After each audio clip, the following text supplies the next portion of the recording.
ಇವತ್ತು fried rice ಹೇಗೆ ಮಾಡೋದು ಅಂತ ನೋಡೋಣ ಬನ್ನಿ. ಇದು ತುಂಬ ಸುಲಭ ಮಾಡ್ಕೊಳ್ಳೋದಕ್ಕೆ, ತುಂಬ ಟೇಸ್ಟಿಯಾಗಿರುತ್ತೆ. ಬಾಣಲಿ ಕಾಯಿಗೆ ಇಟ್ಕೊಂಡಿದ್ದೆ, ಅದಕ್ಕೇ ಒಂದು 3 ಟೇಬಲ್ ಸ್ಪೂನು ಎಣ್ಣೆನ ಸೇರಿಸ್ಕೊತಾ ಇದ್ದೀನಿ.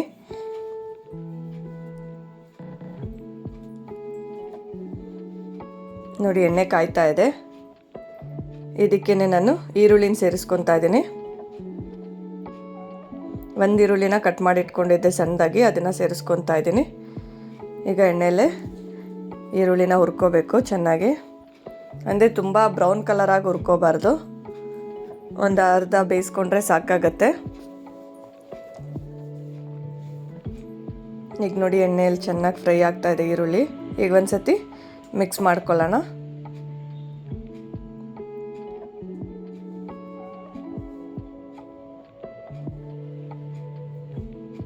ಈ ಥರ ಮಾಡ್ಕೊಡೋದ್ರಿಂದ ಮಕ್ಕಳು ತುಂಬ ಇಷ್ಟಪಟ್ಟು ತಿಂತಾರೆ.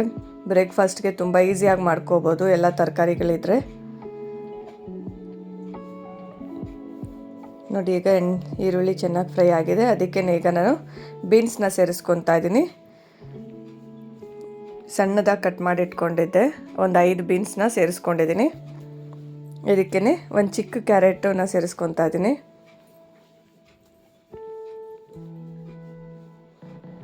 ಹಾಗೆ ಒಂದು ಅರ್ಧ ಕ್ಯಾಪ್ಸಿಕಮ್ನ ಕಟ್ ಮಾಡಿ ಇಟ್ಕೊಂಡಿದ್ದೆ, ಅದನ್ನು ಸೇರಿಸ್ಕೊತಾ ಇದ್ದೀನಿ.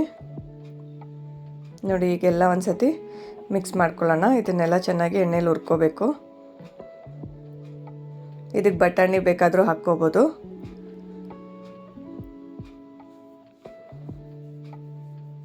ಈ ತರಕಾರಿಗಳನ್ನೆಲ್ಲ ಅರ್ಧಂಬರ್ಧ ಬೇಯಿಸ್ಕೊಂಡ್ರೆ ಸಾಕಾಗತ್ತೆ.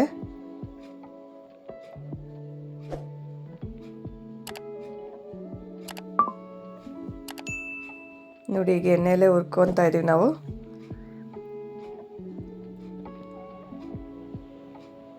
ಇದಕ್ಕೇ ಈಗ ನಾನು ಎಲೆಕೋಸನ್ನ ಸೇರಿಸ್ಕೊತಾ ಇದ್ದೀನಿ. ಒಂದು ಚಿಕ್ಕ ಎಲೆಕೋಸನ್ನ ತೊಗೊಂಡಿದ್ದೆ, ಅದನ್ನು ಸಣ್ಣದಾಗಿ ಕಟ್ ಮಾಡಿ ಸೇರಿಸ್ಕೋಬೇಕು. ಈಗೆಲ್ಲ ಒಂದು ಸತಿ ಮಿಕ್ಸ್ ಮಾಡ್ಕೊಳ್ಳೋಣ.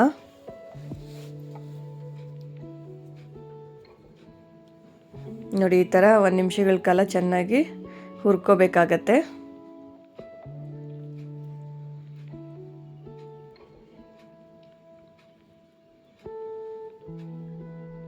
ನೋಡಿ ಇದು ಫ್ರೈ ಆಗ್ತಾ ಇದೆ.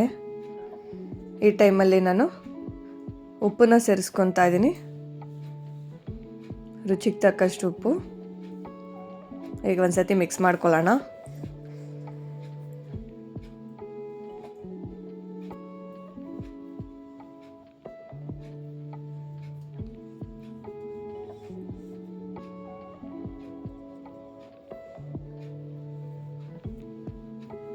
ನೋಡಿ ಇವಾಗ ಶುಂಠಿ ಬೆಳ್ಳುಳ್ಳಿ ಪೇಸ್ಟ್ನ ಸೇರಿಸ್ಕೊತಾ ಇದ್ದೀನಿ, 1 ಟೀ ಸ್ಪೂನು.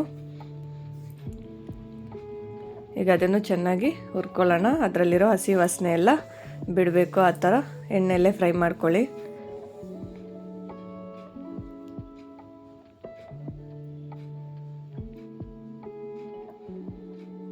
ನೋಡಿ ಈ ಥರ ಹುರ್ಕೊಳ್ಳೋದ್ರಿಂದ ಅದರಲ್ಲಿರೋ ಹಸಿ ವಾಸನೆ ಎಲ್ಲ ಹೋಗುತ್ತೆ.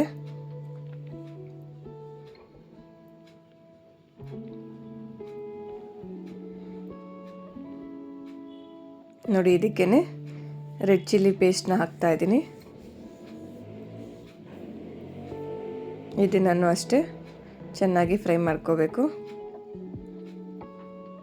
ಈ ರೆಡ್ ಚಿಲ್ಲಿ ಪೇಸ್ಟ್ ಅಂದರೆ ಒಣಮೆಣ್ಸಿನ್ಕಾಯಿನ ಬಿಸಿನೀರಲ್ಲಿ ನೆನೆಸಿ ನಾನು ಪೇಸ್ಟ್ ಮಾಡಿ ಇಟ್ಕೊಂಡಿದ್ದೆ, ಅದನ್ನು ಸೇರಿಸ್ಕೊಂಡಿದ್ದೀನಿ. ನೀವು ಬೇಕಾದರೆ ರೆಡಿಯಾಗಿ ಸಿಗುತ್ತಲ್ಲ ಸಾಸಲ್ಲಿ, ರೆಡ್ ಚಿಲ್ಲಿ ಸಾಸು, ಅದನ್ನು ಬೇಕಾದರೂ ಸೇರಿಸ್ಕೋಬೋದು.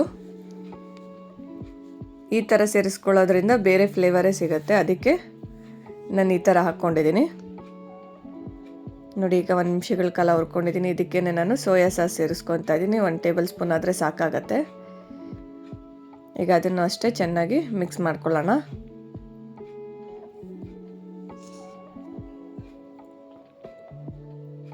ಇನ್ನೂ ಯಾರು ಸಬ್ಸ್ಕ್ರೈಬ್ ಮಾಡ್ದಿರೋ ಈ ವಿಡಿಯೋನ ನೋಡ್ತಿದ್ದೀರೋ ದಯವಿಟ್ಟು ಸಬ್ಸ್ಕ್ರೈಬ್ ಮಾಡ್ಕೊಳ್ಳಿ.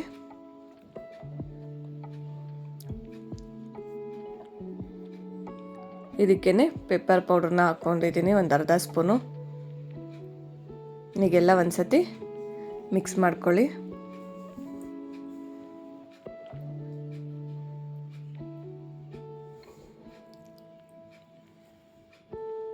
ಈಗ ಇದಕ್ಕೇ ಟೊಮೊಟೊ ಸಾಸ್ನ ಸೇರಿಸ್ಕೊತಾ ಇದ್ದೀನಿ. ಅದು ಅಷ್ಟೇ 1 ಸ್ಪೂನ್ ಆದರೆ ಸಾಕಾಗತ್ತೆ. ಈಗೆಲ್ಲ ಒಂದ್ಸತಿ ಮಿಕ್ಸ್ ಮಾಡ್ಕೊಳ್ಳೋಣ.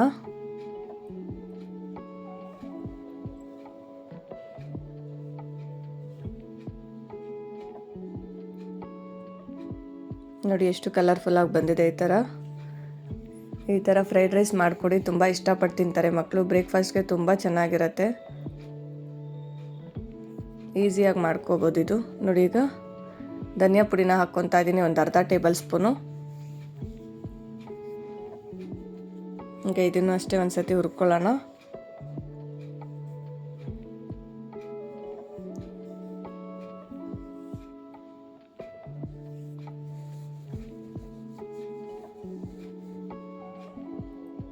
ನಾವೆಲ್ಲ ಪದಾರ್ಥನೂ ಒಂದೊಂದು ನಿಮಿಷಗಳ ಕಾಲ ಹುರ್ಕೊಂಡಿವಿ. ಆ ಥರ ಹುರ್ಕೊಂಡ್ರೇ ಅದರಲ್ಲಿರೋ ಹಸಿ ವಾಸನೆ ಎಲ್ಲ ಹೋಗಿ ತುಂಬ ಟೇಸ್ಟಿಯಾಗಿ ಬರೋದು. ಈಗ ನಾನು ಅನ್ನ ರೆಡಿ ಮಾಡಿ ಇಟ್ಕೊಂಡಿದ್ದೆ, ಅದನ್ನು ಸೇರಿಸ್ಕೊತಾ ಇದ್ದೀನಿ. ನಿಮ್ಗೆ ಎಷ್ಟು ಅನ್ನ ಬೇಕೋ ಅಷ್ಟನ್ನು ಸೇರಿಸ್ಕೊಳ್ಳಿ. ಗೊಜ್ಜಿಗೆ ಆಗೋಷ್ಟು ಅನ್ನನ ಸೇರಿಸ್ಕೊಂಡು ಕಲಿಸ್ಕೋಬೇಕು. ಈಗೆಲ್ಲ ಮಿಕ್ಸ್ ಮಾಡ್ಕೋಬೇಕು.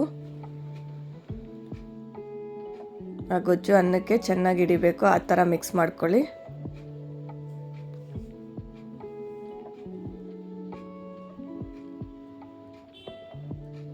ಈ ಥರ ಮಿಕ್ಸ್ ಮಾಡ್ಕೊತಾ ಇರಿ. ನೋಡಿ ಫ್ರೈಡ್ ರೈಸ್ ರೆಡಿಯಾಗಿದೆ.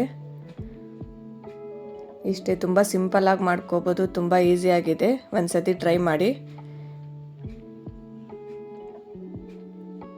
ಈ ವಿಡಿಯೋ ಇಷ್ಟ ಆಗಿದ್ರೆ ಲೈಕ್ ಮಾಡಿ, ಹಾಗೆ ನನ್ನ ಚಾನಲ್ನ ಸಬ್ಸ್ಕ್ರೈಬ್ ಮಾಡ್ಕೊಳ್ಳಿ. ಹೀಗೆ ಸಪೋರ್ಟ್ ಮಾಡ್ತಾಯಿರಿ.